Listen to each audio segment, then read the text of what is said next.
What's up, guys? We are back with another Power Rangers Lightning Collection review, taking a look at a figure that I guess I'm kind of familiar with because I know all of the other ones, but this is the one that I'm not specifically familiar with because I don't really read the comics anymore. So we're taking a look at the Green Psycho Ranger, and I could swear that this thing is supposed to be a fan channel exclusive. I got mine from Pulse, but it apparently showed up in store at Walmart as well, so I'm not really sure what's going on with distribution on this guy.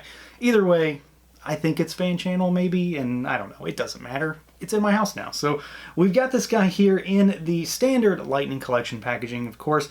We've got the figure in the window, got a nice green motif for his Ranger color, and we've got some of that fantastic Tom Whalen artwork all over the front that runs around the side as well. And then the back of the box has got that kind of regular old CG style artwork shot that we see on all the other figures, kind of showcasing all of his accessories. So let's do it. Let's pull him out and take a look. And here he is out of the package, our Green Psycho Ranger. So this guy is, I mean, he's familiar territory. I've already covered red. I didn't do blue because I just think I just lost track of that one. But we've had this figure twice already. It's the exact same figure. There's really no difference here except for color schemes. So yeah, if you're familiar with those, you know what's going on here. It's nothing new. That's not a bad thing because I mean, he's supposed to look this way, and it's still a solid figure. So let's do articulation real quick. You've got a head that can only look up a little bit. This is like the one caveat with this figure is that he really can't look up because the helmet just hits the back of the neck almost right away. Still a little bit, but not as much as some of the other Rangers. He can look down really, really good though, as comparison. He can't really tilt though. There is none of that. But you've got rotation. Arms go out at the shoulder. And then you've got full rotation there. You do have your butterfly joint in there. We've got our bicep swivel. We've got our double jointed elbows. And then we've got hinges and rotation at the wrist. These are both lateral side-to-side hinges on the hands that come in the box, of course. And this is the one that comes with him in the box. You've got your diaphragm cut, so he goes backwards, he goes forwards, tilt side to side, and then full rotation. He's also got the ab crunch, so he goes all the way back. Limbo stuff, and then you go forward, and then of course you can go about all that way over if you're tilting him kind of standing straight up. So he's got really, really good motion all the way around. I mean, I love the diaphragm cut with the ab crunch. I think it works really well. It's one of my favorite aspects of this entire line. Legs go out about that far. They kick forward all the way. They kick backwards a little bit. You've got your thigh cut there. We do have our double jointed knees. He's got the big kind of knee pads or shin guards on him rather, so they kind of get in the way a little bit, but he can still go back. It's just not the cleanest looking cut there.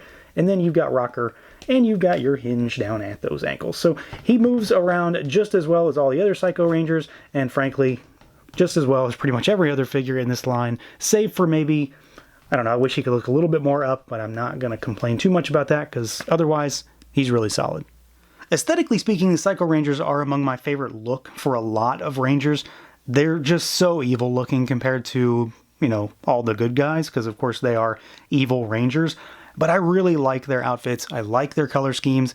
I like the combination of parts. And I love the very leathery look that a lot of this figure has. There's a lot of distressed, it's supposed to look leathery, kind of patterning in the chest piece here. So you can see this kind of wear and tear. You've got the patterns that run down the sleeves. We've got the gauntlets with the green accents on both sides. You've got the silver accents as far as like the rivets or whatever they really are supposed to be all over the gloves, the shoulder pads, the chest, the crotch down here. He's got his metal crotch down there. You've got more patterning on the thighs. And then of course you've got the same kind of shin guards that match the wrist, the gauntlets up there, and more of that kind of leather patterning on the boots as well, just to make it stand out. So it catches the light really well, and then it just looks a little bit different. So it's not just a guy in a spandex kind of suit. It does look like a little bit more body armor type of situation. The paint on this guy is really well done. I've had a number of instances with Lightning Collection, and I know it's not just me, where paint has been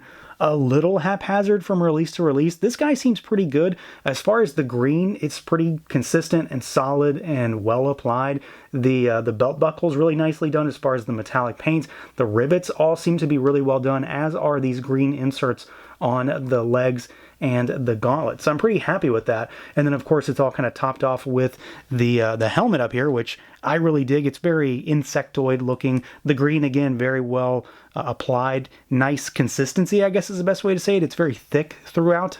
is the way it feels to me. And then you've got the silver mouthpiece and the rest of the black kind of void for the top of the helmet and the eyes. And the sculpt is really nicely done. It just looks menacing and evil. And then, of course, you know, the big thing for this guy is one of what all of them have, I suppose, is the hand. So you've got this hand on him in the package. So this is one of the 2 energy effects that you get for this guy. So he's got the, you know, force lightning hand that's coming out. So you've got green translucent plastic, and then, of course, the hand itself is painted black.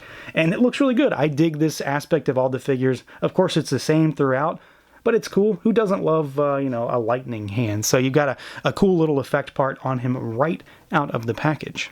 Now for accessories, this guy is pretty well stocked, at least as far as Rangers go. He does, of course, have the one big thing that a lot of Rangers have, is the unhelmeted head.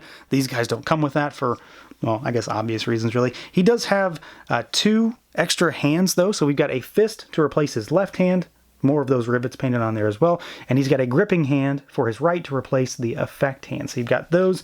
Then we've got his dagger here, which I really like. Again, I'm not familiar with this guy out of the comics. I mean, I really just wanted this one to have the complete team once I finally get them all.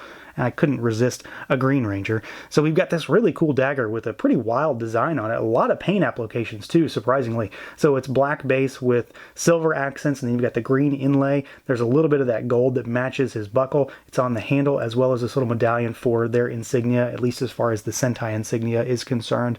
And I think it looks great. The silver is incredibly shiny compared to the rest of the figure. It's even shinier than some of the rivets. So this is good. And it's another instance where the paint is very, very cleanly applied, especially the green. It's very evenly coated, so I'm very happy with that. And then we've got the actual energy effect part for this particular Ranger. We've seen this one before. I think this one also came with the Blue Ranger too, but we've seen this with a number of Rangers so far. And when I say blue, I mean Psycho Blue, not MMPR blue. So we've got this one, and it's got the little slot in there, so you can pop this guy on, and it's like he's deflecting a blast or something. So you've got this, and of course it matches his color. So yeah, he's got a lot of stuff. He doesn't have the unhelmeted head, but that's not really surprising with this particular crew. So yeah, another solid release. If you're interested in getting this whole team, I mean, this guy is kind of a must-have, truly. And if you're familiar with red or blue, you know what you're getting into already because he's the same sculpt. And it's a fantastic figure. I was very much a fan of that Red Ranger from the minute I got him out of the box. Same with the blue. I just never really found time to review that one. But this guy is great. I dig the idea of another Psycho Ranger, especially a green one, because I'm a sucker for Green Rangers. So there's really not much stopping you from getting this one if you just plain don't care about this one otherwise. He's got some solid accessories. That dagger is really well done. Nice sculpt, nice paint applications. Always a fan of the lightning effect hand, and then he's got another effect part as well. And effects, again and again and again, are the way to my wallet when it comes to Hasbro stuff in particular, because I can't get enough of them when they like to throw them in with these figures, and frankly, that's the big thing with this particular line. So yeah, this is a good one. Snatch him up. So that's going to do it for this look at the Lightning Collection Green Psycho Ranger. Let me know what you guys think. Feel free to like, comment, subscribe, and share, and until next time.